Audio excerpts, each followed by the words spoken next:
Hi everyone, in front of me I've got ALCATEL 1068 and let me share with you how to check IMEI numbers of this device.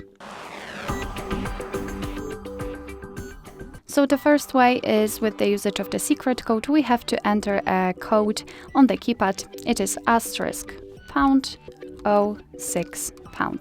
And as you can see, thanks to this code, we are provided with both IMEI numbers of this device. And if you want to use another way, simply enter the menu. So just press the middle button or the button in the left upper corner. Go to the settings, so down and right. Now we have to scroll down and localize regulatory and safety. Confirm it, so enter it. Then go down. And as you can see here, we've got both IMEI numbers for both SIM slots. Alright, so that will be all. Thank you so much for watching. I hope that this video was helpful, and if it was, please hit the subscribe button and leave the thumbs up.